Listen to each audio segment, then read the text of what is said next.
Seems like I spoke before a crowd like this up in New York last year. Maybe 100 more. My sobriety date is June 18th, 1998. And by the grace of God, I'm sober today. My home group is, I've got two home groups. I've got the anonymity group, and I've also got the Central Carolina group in Sanford. Let me see where I want to start here now. If I get my knees to stop shaking, I'll be doing fine. I was told that if your knees are shaking, God's shaking the truth out of you, and I kind of believe that. I started drinking when I was 12 years old. I was born in 1946 in a rural area up in upstate New York, and I went to a one-room schoolhouse. And I had horses and I had chickens and had all the stuff that everybody needs. I started drinking when I was 12 years old. I had a bunch of people that lived in the neighborhood that they were able to get it for me, and they fed me the booze and the cigarettes when I was 12. And the reason why I started drinking when I was 12 because I was experienced a lot of bullying in school, real serious stuff. I got physically hurt and mentally hurt because of all this, because that stuff's some nasty stuff, and people are really affected by that. And I was one of them. And when I started drinking, I wanted to obliviate all that, because that stuff hurt, because I wasn't able to excel myself in school. I didn't want to be in school. I didn't care about school. I wanted to get out of there. I did. I got out of school, went to college, and drank the whole 2 years I was in college. We started drinking at 12 noon and didn't quit until 5. And the bar was right down the street from school. How I graduated from college, I'll never know, but I did. And the day after I graduated, or the day that I graduated, and walked home with my diploma, I had a draft notice for Vietnam in the mailbox. So what am I going to do now? Well, I asked my dad, because he was in the Navy. He had experience, he had military experience. I asked him what he would suggest. And he said, well, if you go in the Navy, you got a bed and 3 square meals to eat. So that's what I did. I went in the Navy. I became a aircraft mechanic, so I worked on a flight deck. I was a sheet metal mechanic, and I worked in F-4s and F-14s. And I worked on them on a flight deck. For 8.5 years, I worked on a flight deck. And I saw a lot of stuff up there, and I saw a lot of bad stuff up there. But whenever we pulled into port overseas, we went and got our booze, and we really partied it up pretty good.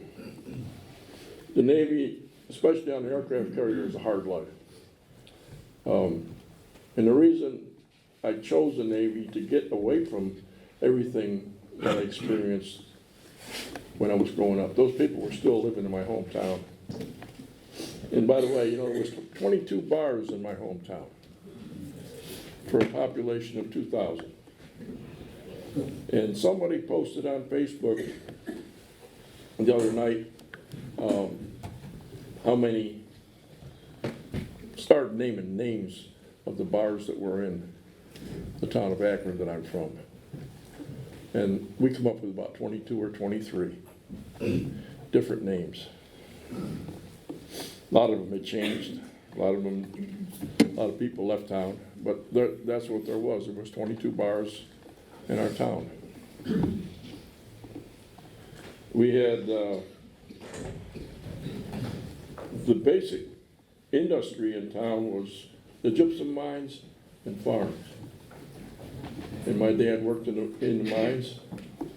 He also worked in the board plants for National Gyp. He got me a job there after I got out of the Navy the first time.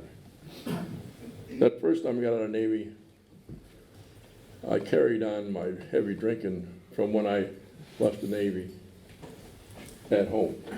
And my father did not appreciate that, or my mother didn't appreciate that at all. I couldn't understand at that time because I saw my father drunk on numerous occasions because he was a beer distributor. And that's how I started.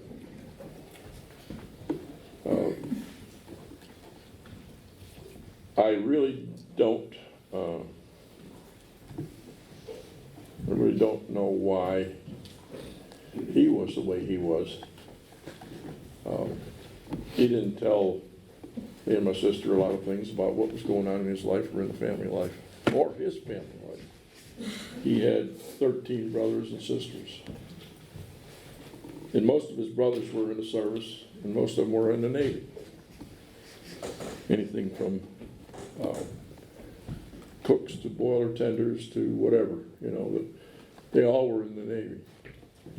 Two or three of them were in the Army.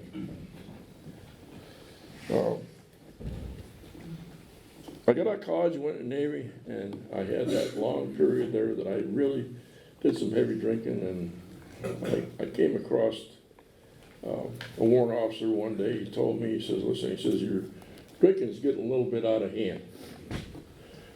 And I was drunk a lot of times on watch. I was drunk working on airplanes, and how nobody got killed from the work that I did because I became a welder, and I did exotic metals on the engines. And I also did a lot of changes to the aircraft engines for the J-79s for the F-4s. At the F-30s, I worked on the tail sections of them too.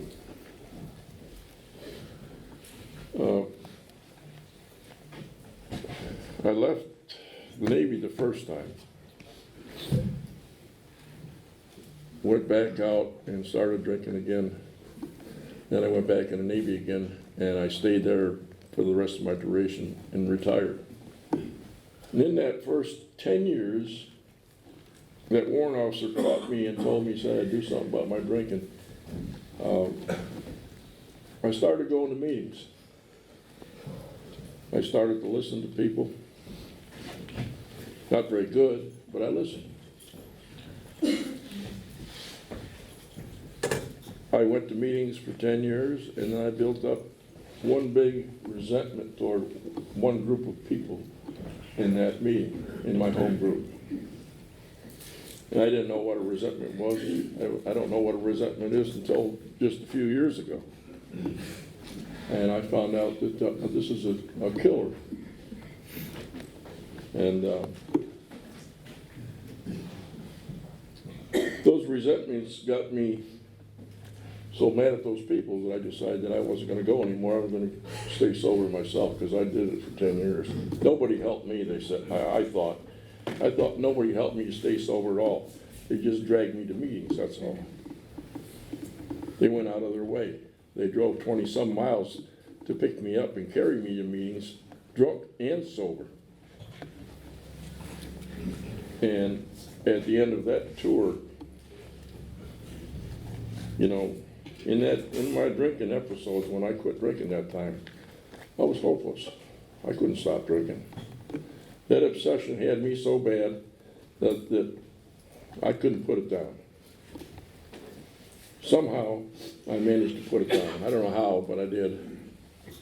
In those early years, that first 10 years, I don't remember an awful lot that went on in the meetings. All I know is I sat there and tried to listen, but I couldn't hear nothing.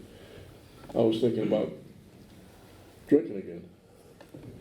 everything they were trying to tell me was going over the top of my head.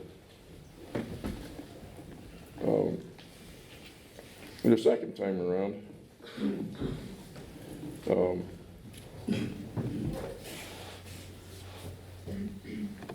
I finally decided, after being locked up in jail for drunken public 2 or 3 different times, and being talked to by my division officer, division chief, I finally decided I was going to quit. So I decided to go to meetings. I got sober for 10 years, and then I got a resentment, and I just didn't go to meetings anymore. And during that time frame, I went back out drinking again. That was my worst 4.5 years I ever had in my life. I lost a house, fire. I lost the RV to a fire. I got robbed. I got put in the hospital and had to have an operation. Lost a job. I don't know how many jobs I lost. And I was down to nothing when it all came to that point. So, I was at a point where I couldn't even function. Me and my brother-in-law drank about the same. He was, I don't know what the term is, anesthetized, I guess, whenever he got drinking, because he could walk past me, and I'd be standing right here, and he'd walk right past me, and he wouldn't even know me. And he drove like that, and I don't know how he drove like that. They found him several times out in the field, about a quarter of a mile down the dirt road in the field. Don't know how he got there. And that's the way I was getting to be. Finally, one day I wanted to end it all. Of course, prior to this, I tried this 3 different times. Twice people intervened and stopped me from doing any harm to me, but the last time I said, well, they can't stop me in a car. So if I take a car and drive it into another car, that'll damn sure kill me, and then that'll be over with. So that's what I did. Well, that didn't work either. The car was folded up around me, and I didn't have any real serious injuries. I just had a cut along my forehead, along my part line, and there was about a 1/2-inch gash there, and they sewed that up. But there was 2 other people in the other car, and they took them to the hospital. I never did find out what happened to them. I asked about it, but the guy that I asked, he worked for the fire company. He said, if they thought that you had harmed those people, or if they got killed or something like that, they sure would have called or gotten a hold of you. I said, well, yeah, they would have. They would have found me no matter what. In that time frame where I had that break of services, I lost my mother and my father to cancer, both. And I was relieved that was over with, because I was putting up with a lot of abuse at home, verbal and any other kind of abuse you want to mention. That to me, at that time, I felt like it was a relief that I didn't have to put up with that anymore. But the longer I'm sober, the longer I'm understanding that maybe there was something in that I had to do with that, And I'm seeing some of the things that I did. And if I would have changed a little bit of what I was doing in my thinking, maybe that wouldn't have happened. And I'm learning from that.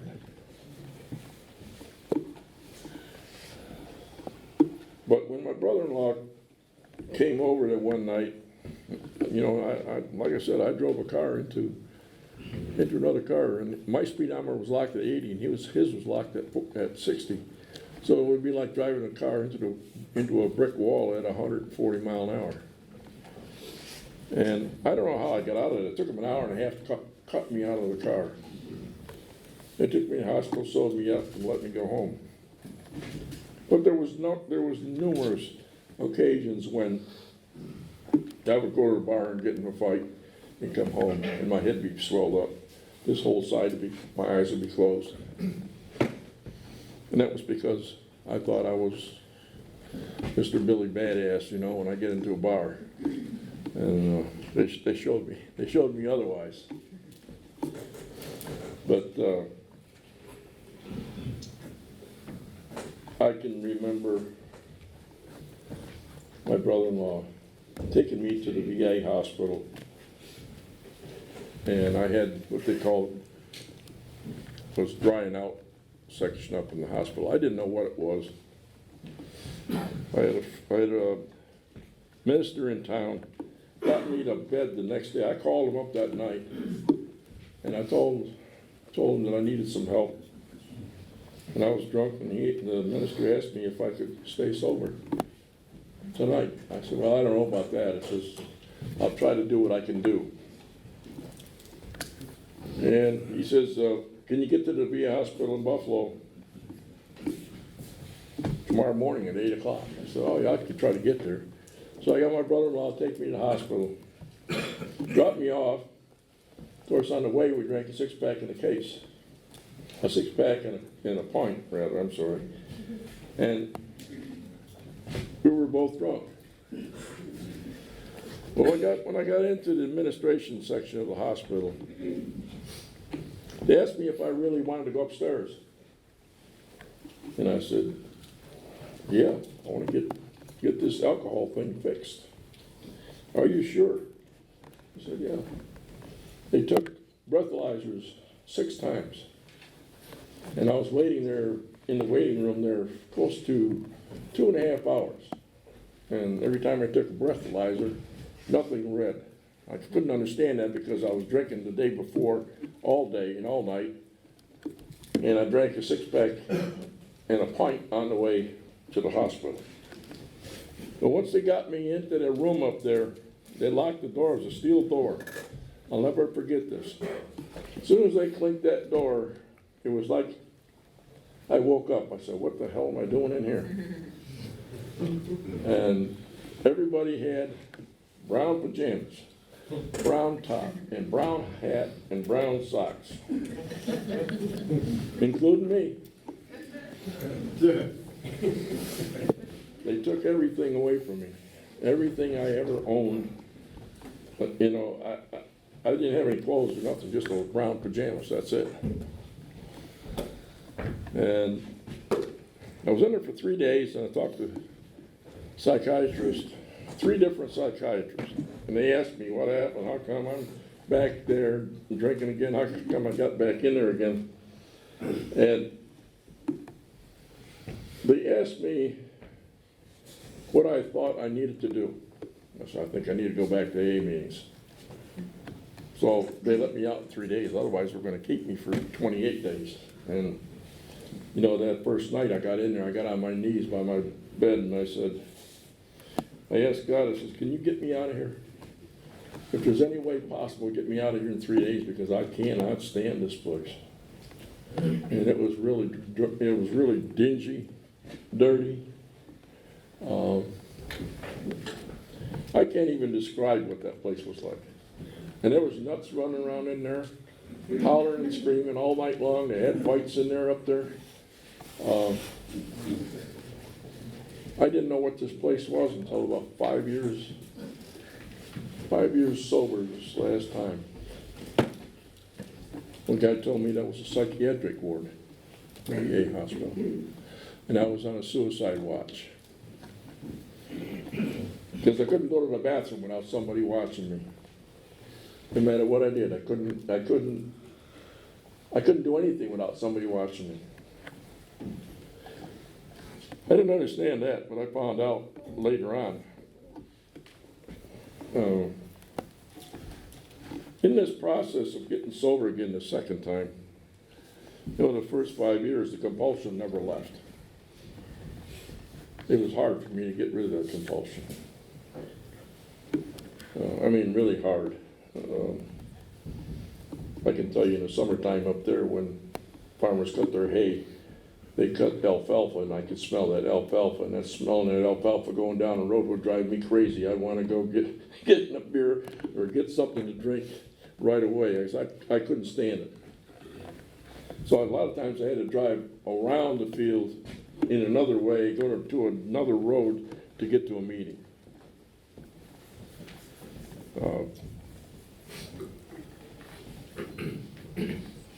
Once I got sober, some things were starting to happen to me. 5 years, 6 years, you know, I kept listening to what was going on in the program, kept listening to the big book, what was read at the men's meetings.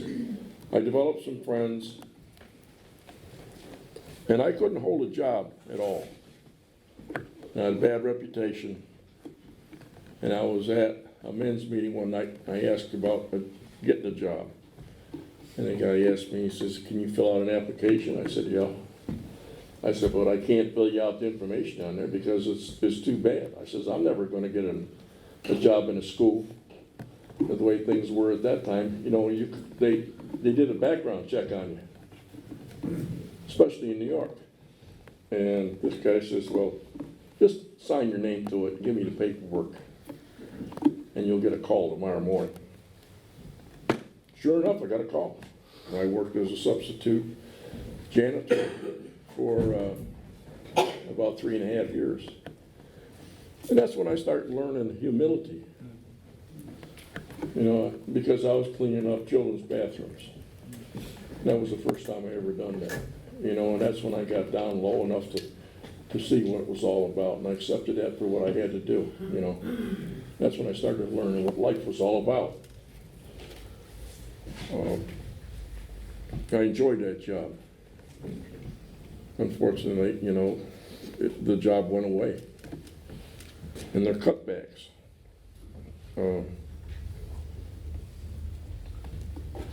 After that job,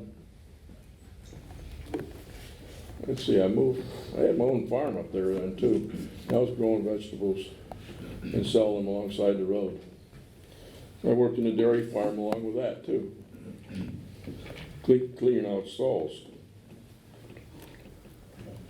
I did that about 7 or 8 years. In 2004, I decided I was going to sell everything out because taxes were getting too high and the weather was bad up there in the wintertime. And I put the house up for sale. And when I did, the guy told me, he says, "I'll sell it for you in 30 days. I says, "I don't believe it." Sure enough, he had somebody that was going to buy the house. And it was sold in 30 days. I had to get out of there, moved all my stuff out of there. And I moved down here to Sanford. And when I moved to Sanford, I didn't know where the meetings were. I finally found the meetings, started going to meetings, kept going to meetings because I wanted to stay sober this time. And something happened. I started listening to what people had to say in the room. Old, new, young, old, whatever. And they were starting to talk my story. I could relate to what they had to say. And 3 years ago, you know, I had one of the best sponsors I ever had in my life. And three years ago, he passed away, and that was probably the hardest thing I ever had to face in my life. This guy was really a mentor, and I loved him very much.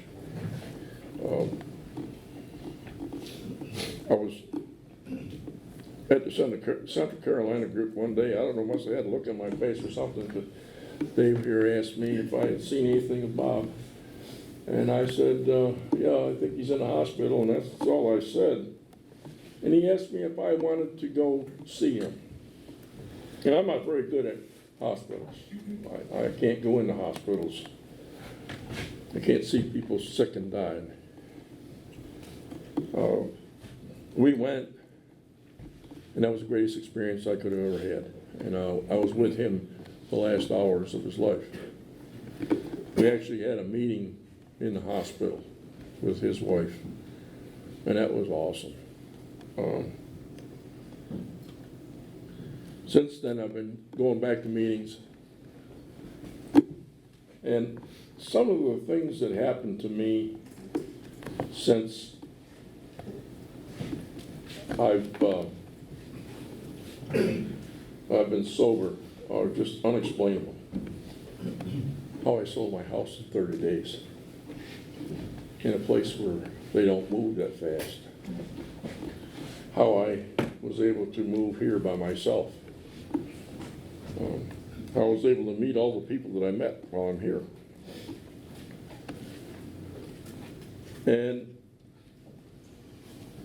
the experiences that I've had, especially with my higher power, and I choose to call it my higher power God, because it's been a miracle in my life. He took away the obsession to drink some time back.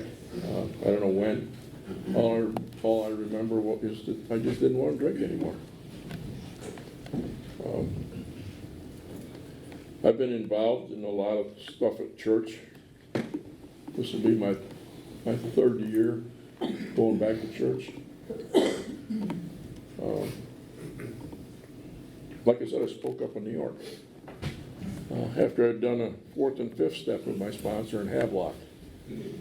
And I drove up to New York to spend the summer.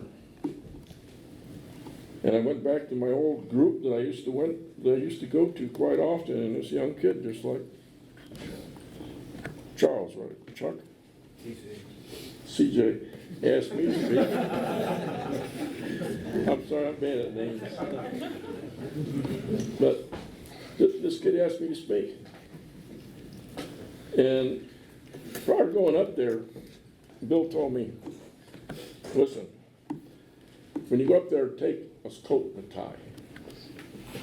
I said, what the hell am I going to do with a coat and tie? I ain't going to weddings. I'm not going to go to funerals or nothing. He says, take a coat. I said, okay.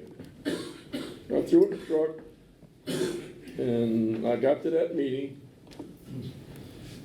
and sure enough, the kid asked me to speak at the eye opener in Harris Hill. So I went to the meeting. And I walked in the door that morning.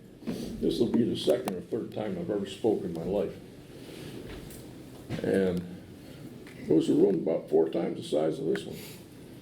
And there was just about as many chairs to fill them 4 rooms as there is to fill this one. Probably 200, maybe 300 and some people were showed up. And there wasn't anybody there when I walked in, and I seen these kids set up these chairs, and I said, what the hell are you going to do with all those chairs? He said, we're going to fill them.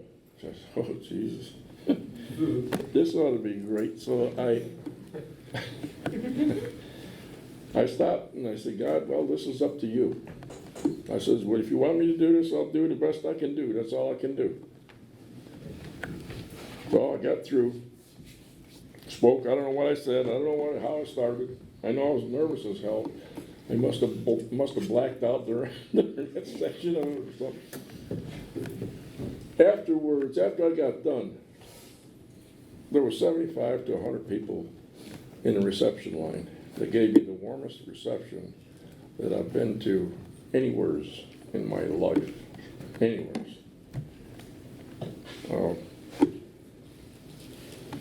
I couldn't believe this. I was in shock.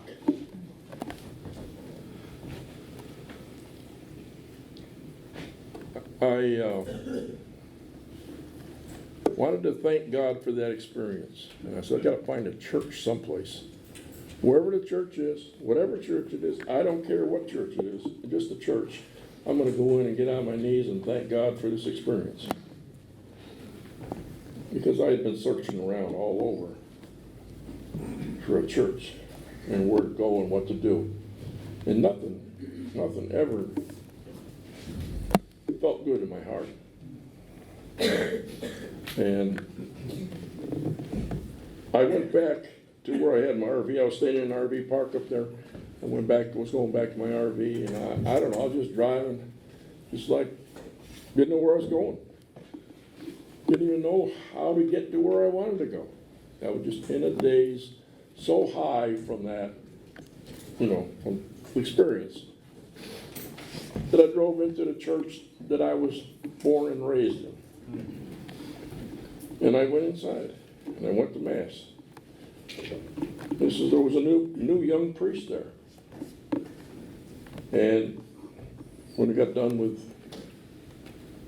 the service, I asked him if he would give me absolution, and that I would have to sit down with him and do a fourth and a fifth step. And I know that if you read it in the big book, they suggested to do a good fourth and fifth step, you got to sit down with a clergy of some type.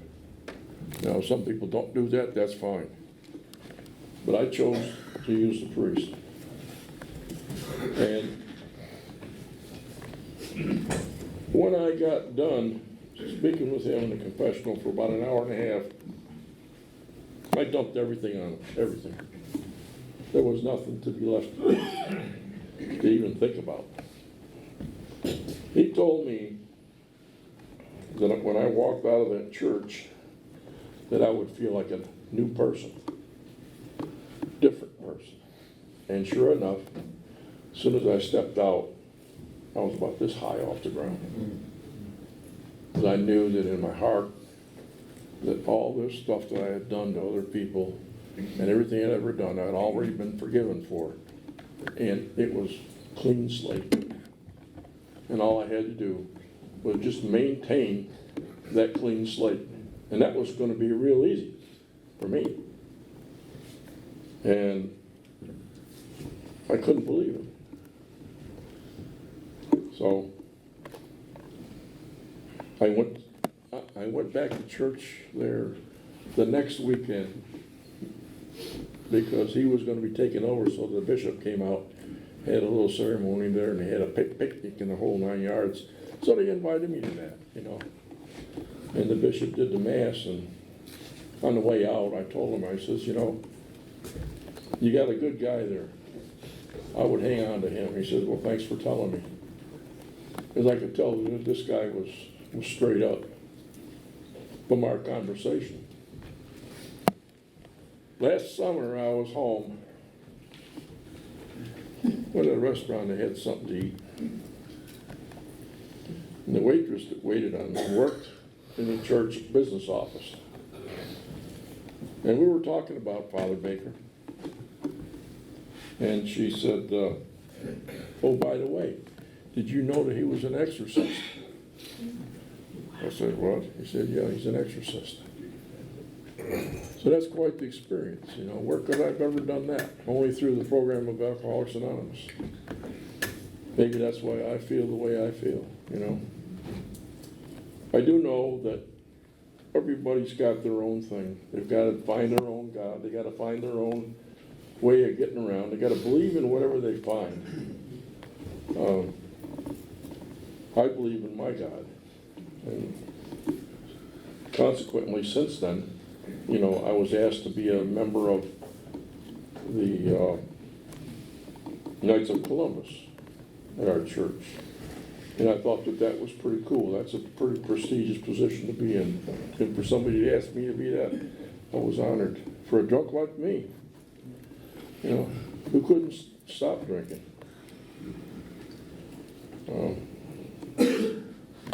I hope my dad can see this. I hope my mom can see this.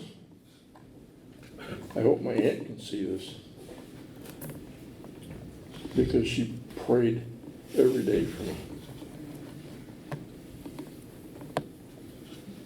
My aunt was a very devout Catholic. She didn't tell me which way to go. She didn't tell me how to go. I asked her where I should go, as far as the church was concerned. She says, it doesn't matter what church you go to, there's only one God. And I believe that today. I believe in this program. This program led me to the church and the church functions that I do has led me to a group of other people that I didn't even know existed. We're all nice people. And you guys are all nice people too. Whether we know it or not, we are nice. We can be nice. I had one hell of a time trying to figure out how to be nice to people. And I couldn't be. I had always had to have something sharp to say to somebody. Degrade them, knock them down a couple of notches, because I felt like I was greater than them. And come to find out, I'm no greater than anybody. I'm just like you all. Now, if I've said anything tonight that can help you stay sober for another day, I hope I have. And for all you to be here, I really appreciate that. You've helped me stay sober for another day. And thank you very much for allowing me to speak.